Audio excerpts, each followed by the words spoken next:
अब इस जहान से मैं दूर होना चाहता हूँ। इस जगत में अब नहीं मशहूर होना चाहता हूँ। ये शब्द शायद आज के समय में सबसे सही बैठते हैं उस इंसान पर जिसने दौलत, शोहरत और समाज की उम्मीदों को छोड़कर वैराग्य का रास्ता चुना। हम बात कर रहे हैं आईआईटीएन बाबा यानी अभय सिंह की, जो इन दिनों इंटरनेट पर चर्चा का विषय बने हुए हैं।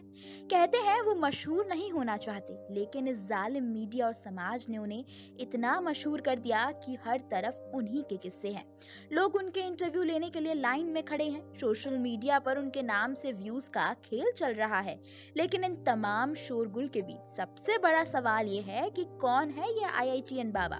क्या वो सच में वैराग्य की राह पर है या ये सब दिखावा, फ्रॉड है? और क्या वाकई उन्हें महाकुंभ से गायब कर दिया गया? अभय सिंह का जन्म झज्जर जिले के एक छोटे से गांव सासरौली में हुआ था। वो बचपन से ही पढ़ाई में अव्वल थे। आईआईटी की कोचिंग के लिए परिवार ने उन्हें कोटा भेजने की बात की, लेकिन उन्होंने कहा कि वो दिल्ली से ही पढ़ाई करेंगे और फिर मेहनत रंग लाई। उन्होंने 731वीं रैंक हासिल की और आईआईटी बॉम्बे में एरोस्पेस इंजीनियरिंग में दाखिला ले लिया। पढ़ाई पूरी होते ही वो कनाडा चले गए, जहां उन्होंने 36 लाख के सालाना पैकेज पर नौकरी की।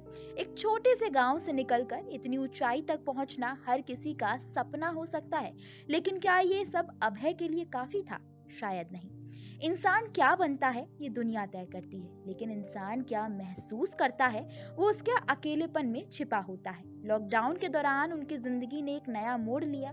अध्यात्म में रुचि तो बचपन से ही थी, लेकिन कनाडा में अकेले रहने और लॉकडाउन की स्थिति में उन्हें खुद के साथ वक्त बिताने का मौका दिया। वो घंटों ध्यान लगाते और आध्यात्मिक विषयों पर सोचते।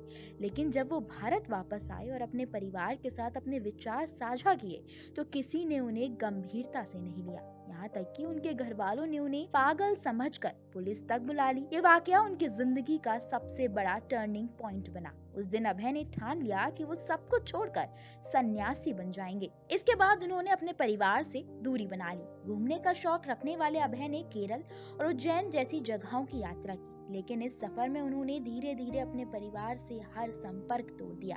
6 महीने पहले उन्होंने अपने माँ बाप और बहन का नंबर तक ब्लॉक कर दिया।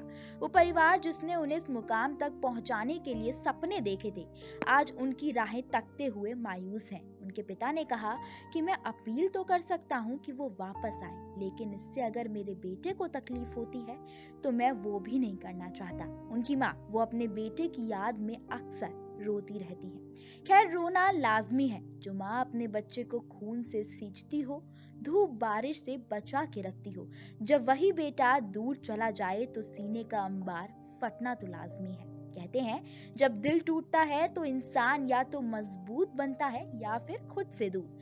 अभय ने वैराग्य की राह चुनी। अभय की प्रेम कहानी भी कम दिलचस्प नहीं है। वो 4 साल तक एक लड़की के साथ रिश्ते में रहे, लेकिन जब शादी की बात आई तो उन्होंने अपनी प्रेमिका से कहा कि मुझे नहीं पता कि ये रिश्ता कैसे निभाया जाए। उनकी प्रेमिका ने उन्हें समझा और उनसे अलग हो गई। आज उनकी प्रेमिका की शादी हो चुकी है, लेकिन अभय ने कभी पीछे मुड़कर नहीं देखा। बहरहाल, इंटरनेट पर लोग उन्हें सन्यासी कह रहे हैं, कोई उन्हें यूताइकन मानता है तो कोई कहता है कि ये सब बस पब्लिसिटी स्टंट है। मीम बनाने वाले भी पीछे नहीं रहे। सोशल मीडिया पर यहाँ तक कहा गया कि लड़कियों का आखिरी ऑप्शन शादी होता है और लड़कों का सन्यास। और जहाँ तक उनके महाकुंभ से गायब होने की बात है तो वो पूरी तरह गलत है। अभय सिंह कहीं नहीं गए हैं। जूना अखाड़े के साधुओं से विवाद के बाद उन्होंने आश्रम छोड़ दिया और कहीं अज्ञात स्थान पर चले गए। आज अभय सिंह को लेकर समाज बटा हुआ है। कुछ लोग उन्हें प्रेरणा मानते हैं तो कुछ उन्हें पागल करार देते हैं। सवाल ये है कि क्या उनका ये फैसला सही था? क्या उन्होंने जो रास्ता चुना है वो उन्हें सच्ची शांति देगा या फिर ये सब बस भागने का एक तरीका है? आपका क्या कहना है? क्या वो वाकई एक यूताइकन है? अपनी राय हमें कमेंट करके जरूर बताएं।